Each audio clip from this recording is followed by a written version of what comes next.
안녕하십니까.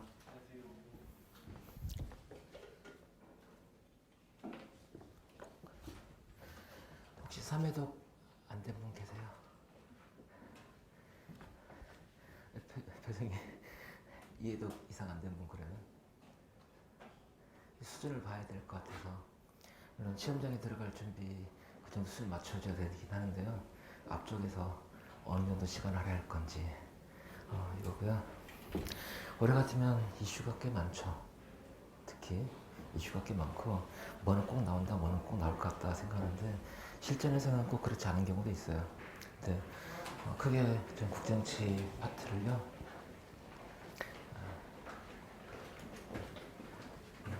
받았어요. 자료 없는 분?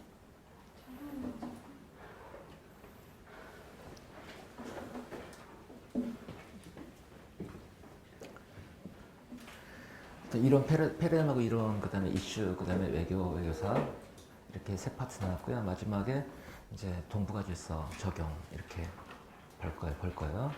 근데 이제 그게 이제 그래 보면 3개 플러스 하나인데요. 일단 여러분 보실 때 외교 쪽을 뺀다면 그냥 세 바퀴 돌린다.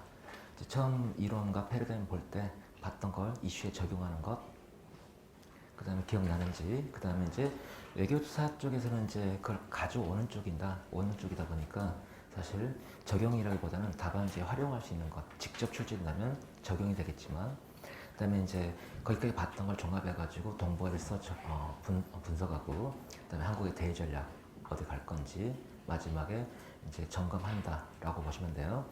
이제 일반 행정직렬의 정치학 시험에 나오는 국정치학 문제하고 국제정치학에 나오는 문제하고 약간 패턴이 달라요. 약간 달라요. 자, 오히려 정치학에 나온 문제가 시사적인 문제가 많고요. 국제정치학 문제는 시사적인 문제가 직접적이기보다는 예컨대 북핵 문제 있을 때 북핵 문제에 대해서 이제 좀 깊게 들어가는 거죠. 좀 거시적인 질문보다는 미시적인 질문들이 좀 많은 편이고 미중 관계에 대한 문제는 꽤 많이 나오는데 이론과 연관돼 가지고 어떤 관점에서 미중 관계 분석해 보세요. 예컨대 세력전 이론 관점에서 민주평화론 관점에서 이런 식이거든요. 그래서 이게 또 외교 쪽에 가더라도 또 앞에서 배운 이론 적용인데요. 그 점에서 그 이론적인 부분하고 연결된 문제가 정치학 문제보다는 국제정책에서 꽤 많다. 그래서 이론적인 이론 부분의 정리가 정확하게 돼 있어야겠다. 그다음에 이제 이걸 어떻게 응용할 거냐라는 건데요. 여러분 이슈 부분에서 현실은 이렇고 자유는 이렇고 따로따로 다 외우면 밑도 끝도 없이 암기할 것만 계속 늘어요. 근데 그 국제통상직렬 계세요? 없죠? 없나요? 자, 그러면 문제는 똑같이 나오긴 하는데 국제통상직렬도 결국은 어학 과목 빼면 3과목이고 외교 아카데미도 3과목이죠, 결국은. 그러니까 다른 이제 5급 공채 시험과 비교한다면 5과목이 아니라 3과목이다. 그래서 국제정치학에서 점수를 얼마나 받는지가 중요할 거다. 경제학은 전공자가 아니면 점수 예측이 안 되고 한 만큼 나온다는 보장이 없다는 이야기. 대부분 이제 경제학 파트는 이제 방어 과목으로 볼 것 같긴 해요. 그쪽 전공 관련 전공이 아니면. 법 과목은요. 이것도 법대 출신 아니면 감이 안 와요. 그나마 행정법이 아니라 국제법이라 좀 낫긴 한데 문제는 국제법이 분량이 많다는 게 분량이 치여가지고 그게 문제가 될 것 같고 결국은 이제 여러분이 국제정치학에서 다른 2과목 일단 그 부족하다기보다 남들 받는 것 그다음에 만큼 받는다 최소한 그다음에 정치학에서 고득점으로 합격한다 이 전략을 세우는 게 좀 현실적일 수 있어요. 근데 기본 이제 처음 공부할 때는 경제학하고 국제법이 좀 시간이 많이 걸리지만 이제 마지막 그 시험 얼마 앞두고 있지 않은 상태에서는 국제정치학에서 일단 뭐랄까 일본말 쓰기 싫고 그건 빼고 전략적으로 접근하자 라는 이야기예요. 일단 그 먼저 잡을 때 오늘은 여러분 실력을 점검하는 차원에서 표정을 볼 거예요. 못 알아먹겠다 저딴 거 이야기나 다 아는데 표정으로 못 알아먹겠다 인상 팍팍 찡그리시면 거기에 맞춰서 이제 설명을 드릴 거고요. 선호를 명확하게 표출하세요. 고객 지향적 강의는 애초에 불가능하긴 하지만 학원 수업이라는 게 여러분 실력에 맞게 일단 끌어올리려고 할 거니까. 그다음에 그 내일부터 복습 시험 들어가죠. 그 리라이팅은 필수. 써보고 그냥 간편 듣고 이렇게 써야 됐나 보다. 그러면 개선된 거 하나도 없어요. 일도 없어요. 일도 없어요. 그래서 제가 설명드린 것 가지고 이렇게 잡는 게 낫겠다는 둥 어쨌든 문제 볼 때 보긴 하겠지만 리라이팅을 안 하면 점수는 안 오른다 라는 거 잊지 마시고 문제 가는 것은 이제 내일 추가로 말씀드리기도 하고요. 자, 일단 오늘 뭘 볼 거냐면 국정책 들어가기 전에라고 잡은 부분이에요. 그 보기 전에 1페이지 보시면 패러다임 관련된 거 뭐뭐뭐 있는지 일단 공부가 돼 있다면 좀 덜 돼 있다면 1페이지에는 이걸 보면서 여러분이 이거 정리가 돼 있어야 되는데 이거 안 됐네 체크형으로 그래서 일단 기본 베이스 부분은 일단 활용이라고 생각하시면 됩니다. 일단 기초 개념이 일단 잡혀 있어야 되겠죠. 국력과 국익, 그 다음에 주권과 안보 개념이 나오는지 확인하셔야 되겠죠. 무정부성, 이 갖는 의미, 자유주의, 이상주의, 현실주의 각각 다르게 보는 거죠. 그죠? 벤트 해석이 있겠고요. 그 다음에 헤들리 불 표현과 벤트 결국 똑같으니까 그거 기억나는지 이 파트 보면서 무정부성 가지고 일단 패러다임의 기본 틀을 잡아놓는다 라고 보시면 돼요. 그 위쪽 보시면 안보 딜레마 핵심 키워드 2개 기억하고 있는지, 의도의 불확성과 정보의 불안전성 정확하게 이 개념 알고 있는지, 그 다음에 나의 연성 권력 개념 알고 있는지, 답안지에 연성 권력 정의 내릴 수 있는지 여기서 이제 체크하는 거예요. 그 다음에 기출문제 보면요, 안보 딜레마 자체로 낸 문제도 있고 연성 권력 자체로 낸 문제도 있죠. 그죠? 다시 나온다면 이제 적용 응용 문제니까 논점 하나로 갈 거다. 그럼 그 논점 하나 놓치면 안 된다. 이때 여기 적혀 있는 키워드를 빠뜨리면 안 된다. 확인용으로 잡으세요. 확인용으로. 자, 그러면 일단 국제정치하고 국내정치 여러분 알 거예요. 국제정치는 국내정치와 달리 뭐가 없다? 초국적 권위체 부재. 뭐 일단 답안지 보니까 이 동네에서 그 쓰는 용어 좀 자주 즐겨 쓰는 용어가 있는 것 같아요. 근데 저는 교수들이 즐겨 쓰는 용어로 맞춰드릴 거예요.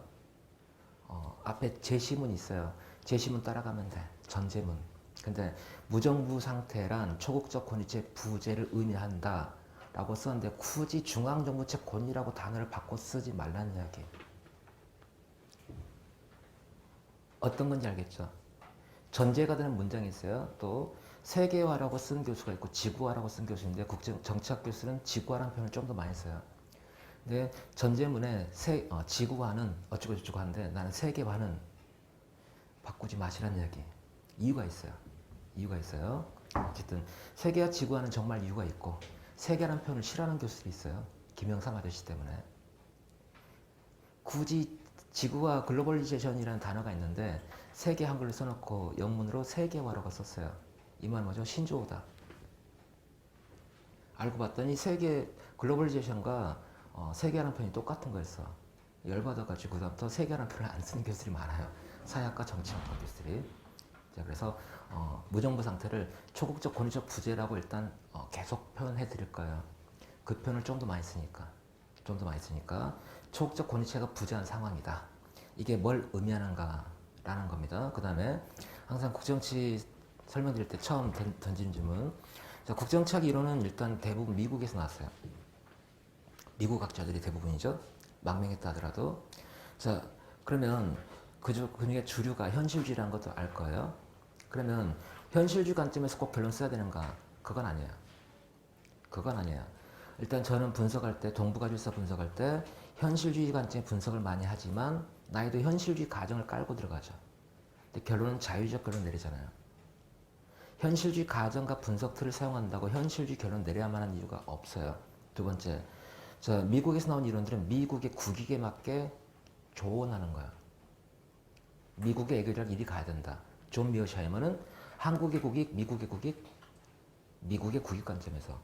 또 황준원이 조선책략을 발간했을 때 그를 김홍집 아저씨가 갖고 왔죠. 그 책은 천국의 관점일까요? 조선의 관점일까요? 천국의 관점에서 분석해 놓은 거예요. 그죠? 그런데 그걸 평가함에 있어서 분석 맞네, 틀리네. 그걸 이전에 누구를 for whom, 누구의 국익을 위한 것인가라는 질문을 던진다는 이야기죠. 그죠? 다시 말하면 문제를 볼 때 여러분이 전략적 방향을 제시해 줘야 돼. 그 문제에서. 그러면 먼저 여러분이 이런 질문 던지세요. 머릿속으로. 내가 대통령이라면, 외교부 장관이라면 이 문제 어떡할 거냐. 그 질문이에요. 그 질문이에요. 이론의 평가도 이론 자체 평가 있겠지만 이론 평가할 때도 대한민국 국익에 이 이론이 시사하는 바가 어떤 의미를 갖는지 긍정적으로 해석할 건지 아니 이런 쓰레기 이론이다. 이건 학문적으로 말고 대한민국 국익 관점에서 자, 이거를 꼭 잊지 말자는 이야기. 외교관이 매국노가 되면 안 되잖아요. 그죠? 아닌가요? 그렇잖아요. 그걸 잊지 말라는 이야기. 일단 국정치에 대한 이야기에서 교양 수업에서는 이걸 꽤 강조하는 걸로 알고 있어요. 맨 처음에 교양 수업에서라면 어쨌든 왜 국정치인가라는 그 질문에서 그 질문은 여러분이 국정치학을 보는 순간만큼은 잊지 말아야 된다는 것 기억하시고 이 페이지입니다.